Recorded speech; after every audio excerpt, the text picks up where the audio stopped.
सुरक्षा कायदा के तहत कार्रवाई होने का डर जनता में भी है। उसमें हमारे किसान का काफी वक्त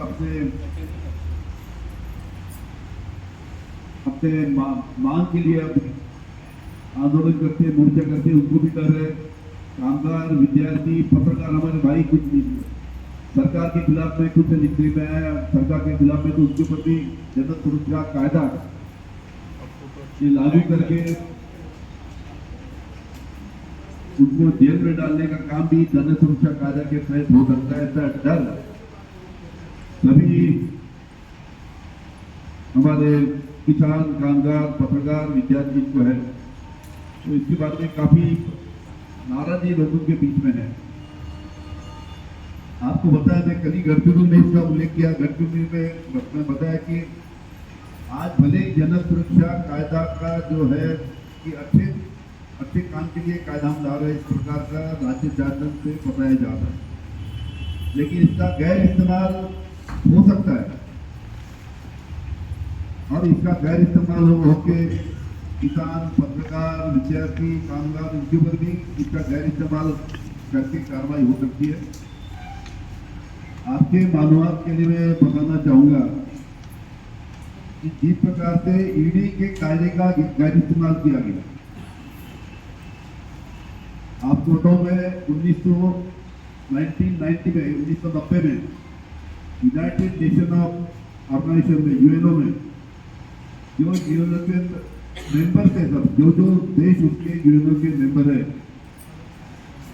उन्होंने दहशतवाद के खिलाफ में और ड्रग के खिलाफ में, ड्रग मतलब द्वारा कोकेन, हशीश जो भी है, दहशतवाद के खिलाफ में और ड्रग के खिलाफ में ये ईडी का कायदा वहां पे लाने के लिए यूएनओ में 1990 में इसके बाद में उन्होंने प्रस्ताव पास किया और यूएनओ ने बताया था कि ईडी का कायदा हर एक देश में इसको लागू करना चाहिए ताकि दहशतवाद हो, तो इंटरनेशनल ड्रग मार्केट है उसके बारे में कार्रवाई करने के लिए और दहशतवाद कम करने के लिए ईडी का कायदा लाया गया था।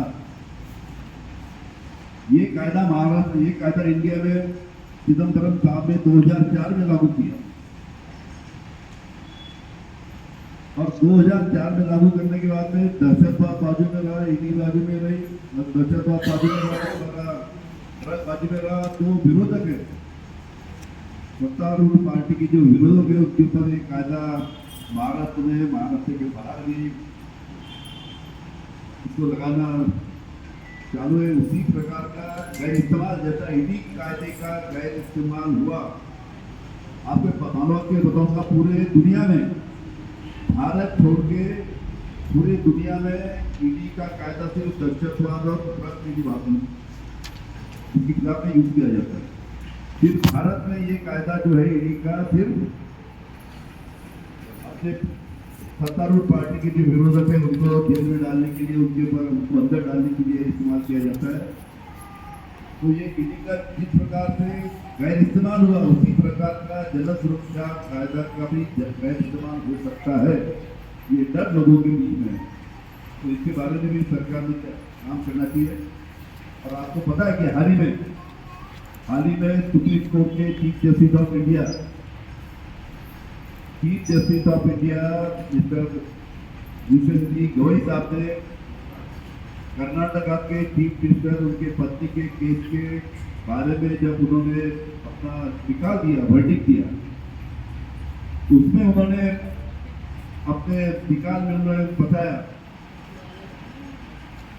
कि ईडी का कायदे का राजकीय हेतु से गैर इस्तेमाल हो रहा है। नंबर एक, राजकीय व्यापार ईडी के कायदे का हो रहा है, ये दूसरे कोई सा बोले।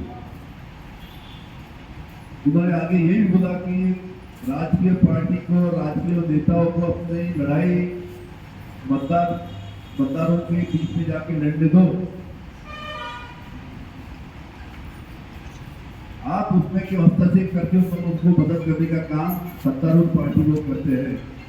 इस प्रकार का भी भूषण गवई साहब ने अपने ऑफर में कहा है